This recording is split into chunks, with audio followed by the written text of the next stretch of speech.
While everybody else is out here making their videos on Nintendo's upcoming system, the Nintendo Switch. God, don't you just, that sound, it's amazing. You probably want to hear my thoughts on the system, but unfortunately for you, I am the king, the master of disappointment. And this channel is dedicated to giving you content that you never asked for in the first place. So that video is gonna have to wait. But today, I wanna talk about the 7th generation of consoles and why I thought the overall generation was just disappointing. Been seeing a lot of people claim that the 8th generation is a lot worse, and I'm gonna have to disagree 100%. There was just a lot of problems that happened in the 7th generation that made it hard for me to care about for the most part. It's also the only console generation I don't feel the need to go back to outside of a few titles because I don't like most of the games. And just a heads up, I'm not gonna be mentioning the Wii in this video. I have a whole nother video planned for that later down the line. Maybe. Not entirely sure. Remember that top 10 Square Enix RPGs video I promised a while ago? No? Good. Let's keep it that way. So with all that being said, let's get into this.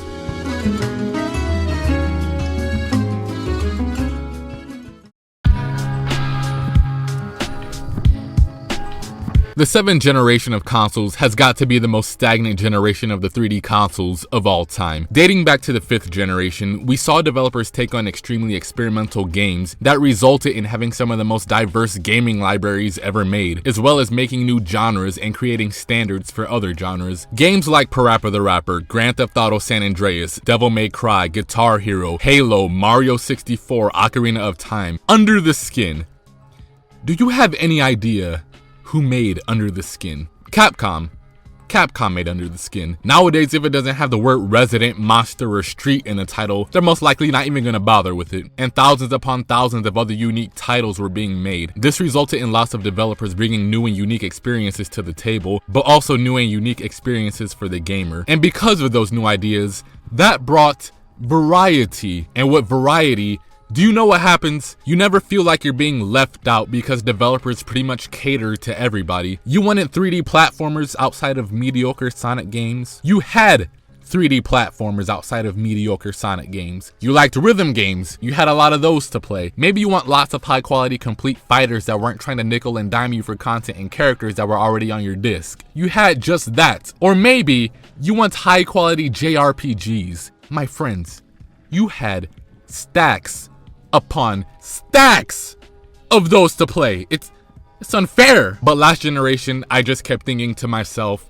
when is it going to be my turn? When are games gonna start coming out that I wanna play? And while I did get a handful of games that I did enjoy last generation, those handful of games could not last me the 7 to 8 years of that console generation. But what did we mainly see last generation? Shooters, shooters, shooters, Assassin's Creed, cinematic experiences, yearly sports and racing games, shooters, shooters, mediocre Japanese games, more shooters. And because everybody was so focused on doing the same thing over and over last generation, this left creative minds too afraid to bring out new experiences in fear of it selling poorly, losing money, and potentially shutting down, which we saw happen a lot last generation. EA Sports. And when games cost more to make, that means you have to sell a higher amount of copies to avoid losing money on your game. And because shooters was the new hot genre that everybody was trying to cash in on last generation, and it was a proven formula to work, it became too risky to try anything new. That resulted in lots of genres, variety, and new ideas missing for the most part last generation. And because those weren't there, I was bored out of my mind. Even if there wasn't any new ideas last generation, just having new entries in existing franchises from the past would have made things a lot better for me. But I really didn't have much to fall back on last generation outside of Rayman Origins, Yakuza, Persona 4 Arena, and Nier. Franchises that I loved back in the day, from Final Fantasy, Ape Escape, Tony Hawk Pro Skater, Resident Evil, Marvel vs. Capcom, and so on, weren't good. Franchises like Shin Megami Tensei, a series that we used to get pretty much yearly on the PlayStation 2, went to handheld, and other series were just flat out nowhere to be found. And it's also the reason why, despite me having all 3 of the consoles last generation, that I spent most of my time playing on generations prior and got into handheld gaming. Because games were catering to me more on older platforms and handheld than they were on these next gen consoles. If you're a fan of those genres, you probably think last generation was a blast and think everything that I'm saying right now is completely blasphemous. But put yourself in my shoes. choose, some of my favorite genres include rhythm games and RPGs. Imagine if those two genres were the new hot genres last gen, where most of the games coming out were colorful Japanese rhythm games and RPGs. And while shooters and other genres were still around, they were all mediocre outside of like 10 of them. You would probably think that was the worst generation of all time, but overall, I did not like most of the games coming out last generation. I didn't find them to be all that fun or memorable outside of a few titles, and again, since games were a lot more risky to release last generation, there wasn't much room for creativity, and other games that existed in earlier generations didn't really stand much of a chance in the 7th. Luckily, indie studios don't seem to be too afraid of trying to bring new concepts or bring old ones back into gaming, so there's at least hope that we can bring back variety and get out of this same old that we've been getting for the last 7 to 8 years.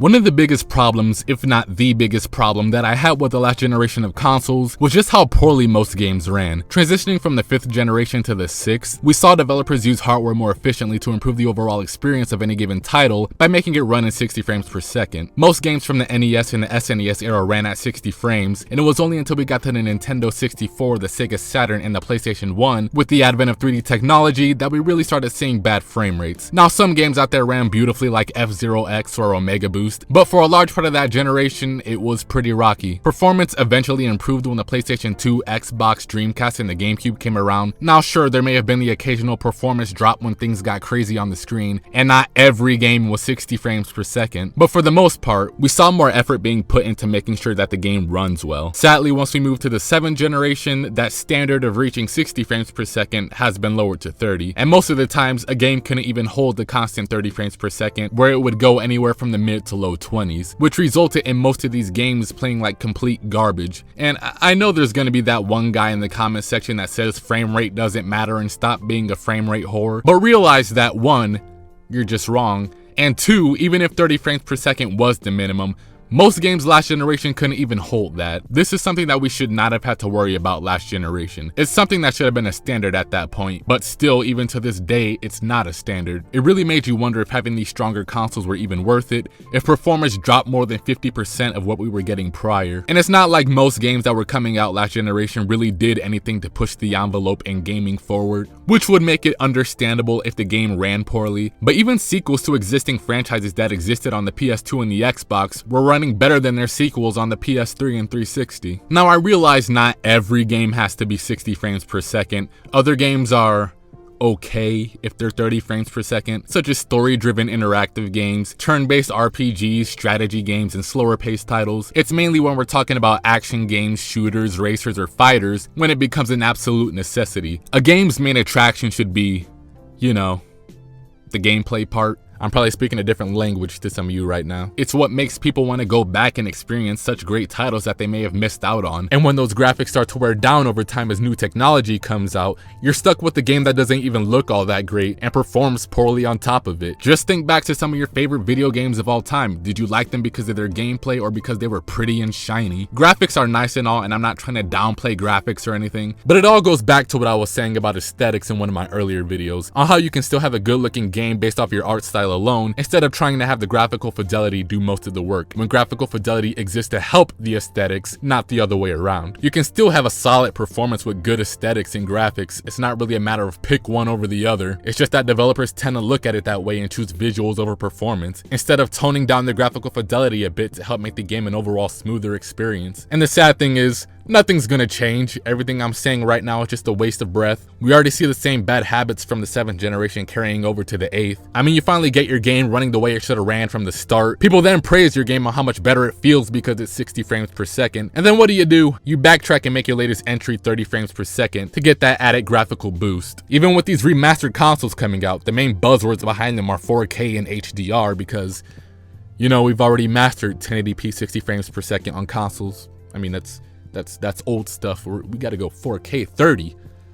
What's going on here? Bottom line is, if your game isn't fun to play or running properly, what good are your fancy visuals if your game is a complete chore to play through?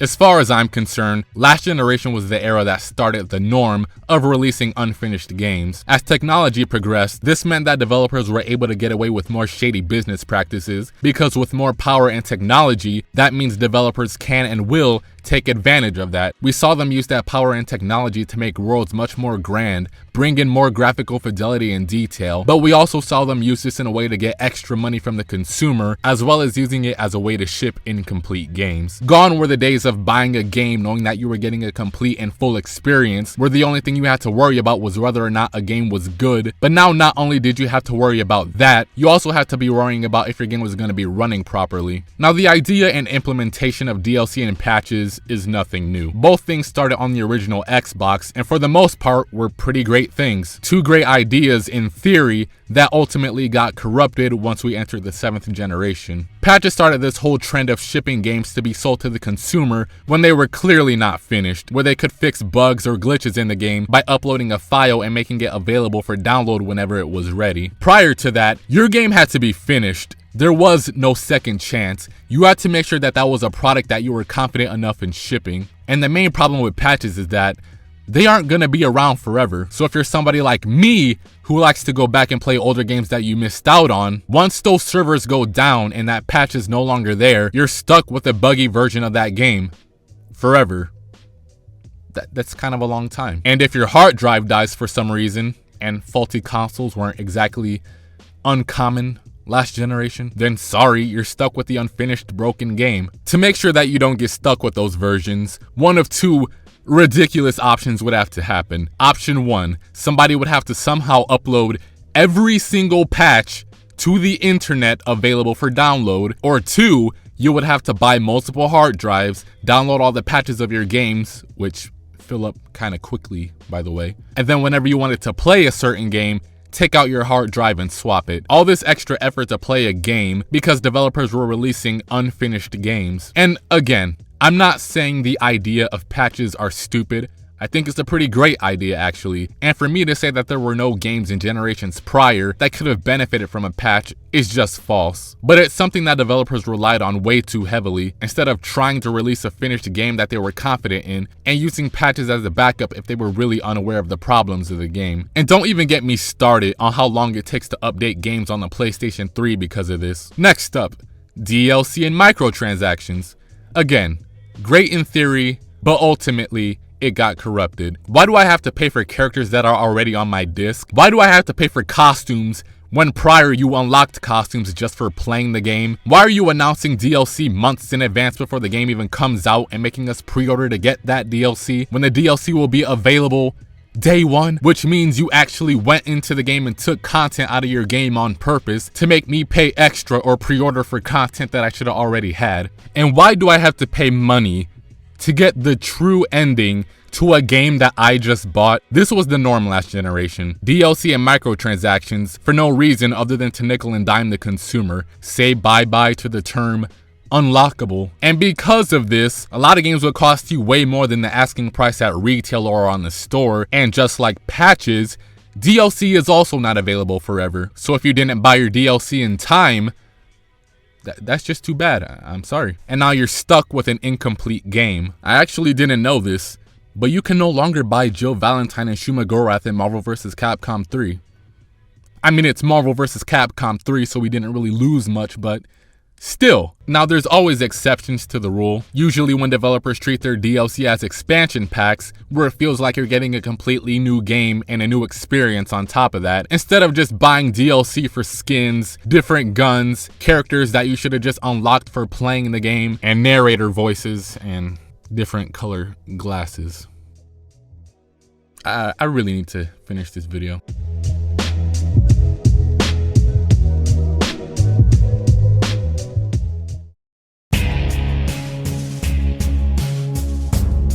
Out of everything that I listed in this video, the one thing that bugged me the most was the gamers. Now, this really isn't exclusive to the 7th generation, but it was still a big part of it. And I'm already making this video, so I mean, why not just do it?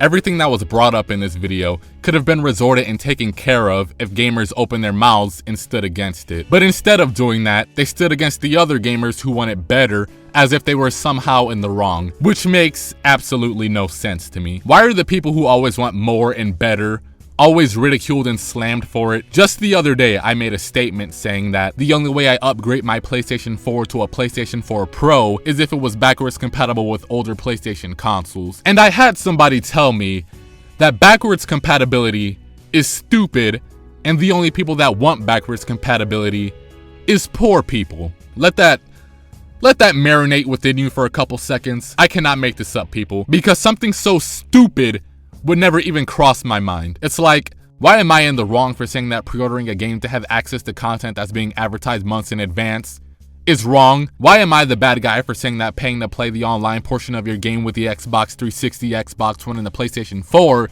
is anti-consumer, and that we shouldn't have to be paying for that in the first place? Because, you know, the Dreamcast, GameCube, PlayStation 2, PlayStation 3, PSP, 3DS, Vita, Wii U, and PC can all get online with no problem. And instead of just answering my question, gamers jump to, oh my god, you're just poor. What, you can't afford $50 a year? Maybe it's time to find a new hobby, you know? Maybe it's time to get a job if you can't afford $50 a year. And the second Sony announces PlayStation Plus is going up $10, all of a sudden, Sony's insane. $60 to play online is completely outrageous, and they're out of control and they need to be stopped. But even with all that complaining, as soon as your subscription runs out, you'll all be spending your $60 to go play online. And I can't even get mad at Sony and Microsoft. In the 7th generation, Microsoft made bank off its install base for forcing them to pay online, and they were happy and willing to pay for online because the PlayStation 3's online wasn't all that great, while the PlayStation guys laughed and mocked them for that entire generation. And what happened the second that Sony announced that you'd be paying for online with the PlayStation 4? Here come the excuses. Well, you know, servers cost money, and we gotta pay to keep those servers running, and you know, we get free games every month, so everything is just peachy keen over here on the PlayStation. First of all, you don't get free games every month, so stop saying that. PlayStation Plus was introduced on the PlayStation 3, where it gave you discounts and random games every month. That's it. No more, no less. This then extended to the PlayStation Vita when that came out, discounts and random games. But on the PlayStation 4, they threw online behind it, so now the only way to play online is if you have PlayStation Plus. So saying that you get free games is just wrong. And second of all, pay to keep servers online? Really? Out of all the consoles and handhelds that are able to get online with no questions asked, the second Microsoft enters the console race in the PlayStation 4, it just becomes instantly impossible. Do you hear how stupid that sounds? Especially on the PlayStation side of things, where the Vita and PlayStation 3 both have life, and both can still play old and upcoming games online for free right now. And do you know what happened the second Microsoft introduced Xbox Live to PC and tried to make them pay to get online? They told Microsoft to go burn in hell. And guess what happened as a result of that? All of the Xbox 360 and Xbox One games that were released on PC, you don't have to pay to play online, while the console side of Xbox still does. See what happens when you come out and tell companies you're not gonna deal with their crap, and now you have Xbox guys complaining, saying it's not fair that they get to play all their games for cheaper and for free online, while they still have to pay for online. All this crying and complaining after years of defending the service. Well, I mean, you could always stop being poor and just pay your $60. I mean, it's only $60. What, you can't afford $60? Maybe it's time to find a new hobby, or get a job if you really can't afford $60. I don't know what to tell you. People, you are what determines whether these companies succeed or they fail. And without you, they're pretty much nothing. Example, E3 2013 Microsoft. Nah, no used games, DRM, console has to connect to the internet every 24 hours. Fortunately, we have a product for people who aren't able to get some form of connectivity. It's called Xbox 360. Right. So stick with 360. That's your message if you don't, people don't like it? If you have zero access to the internet, that is an offline device. Forced Connect, and we can spy on you through the Connect whenever we want. Deal with it. Xbox One. You are basically buying a console that had a death sentence right out the gate, where once they moved on from the Xbox One, all of your games, every game that you invested your time and money into, became instantly useless. Your games wouldn't be worth a dime because none of them would work, so you were stuck with useless games in a box. That's about it. And what happened after word got out about that? Gamers came out in masses and told them to go screw off. And because of that, none of it happened. I mean, well, the Kinect thing sort of did at the beginning, but you get the point. And now that Microsoft is listening to their fans, they made the quote-unquote impossible possible by introducing backwards compatibility into the Xbox One, something that was heavily requested by you guys. Do you see what happens when you ask? Do you see what happens when you tell them what you do and what you don't like? You get results. So what exactly is the message here? Well, stop being idiots and stop settling for less. Stop defending paying for online when it's something that we shouldn't have to do in the first place. Stop calling others poor and entitled for calling out crappy DLC practices. Stop defending companies releasing glitch-fest games and games that are missing basic features and modes at launch. Stop defending companies like Square Enix and saying it's okay to release Final Fantasy VII in multiple parts and then comparing it saying it's no different than having the original Final Fantasy VII on 3 discs. Just overall, stop being stupid, please. Is that so much to ask? Stop accepting crap and defending crap from these developers, publishers, and companies, because you defending these idiotic practices will make them become standard practice in gaming, and ultimately makes things worse for the rest of us.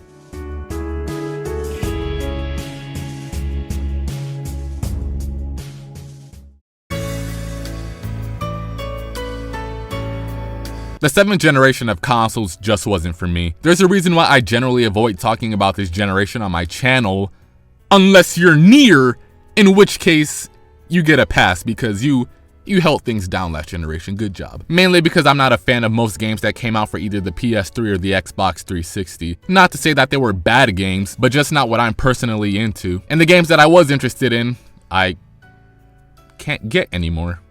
Hooray for digital-only games. That was a joke, people. Don't cheer for that, that's terrible. Pile that on top of faulty hardware to the point where I had to replace my Xbox 360 and PS3 multiple times, feeling like I was never getting a complete product because DLC became the norm to get extra money from the consumer, paying for online, games costing more to make, and the price of games going up, but the product that we were getting didn't really seem all that worth it, and in most cases, seemed like we were getting a lot worse games than what we were getting prior. Games playing like complete garbage from a technical level, and just a whole bunch of other annoyances is why I'm not a fan of this generation. But I created a poll on Twitter, and most of you guys thought last generation was amazing and thought I was insane for not liking last generation, which left me shocked because we're generally on the same page when it comes to these type of things. Traitors. But seriously, I am interested to hear why you thought last generation was great. It's always fun to hear different viewpoints on these type of things, you know? That is, unless your viewpoint is just telling me that older games were never good to begin with and that it's all nostalgia, in which case, I don't value your opinion. If anything, I think you're asinine and annoying. But that does it for this video. Thanks for watching, guys. Let me know what you guys think in the comment section below. Do you agree? Do you disagree? Let me know. I'll talk to you guys later. Take care. Have a good one.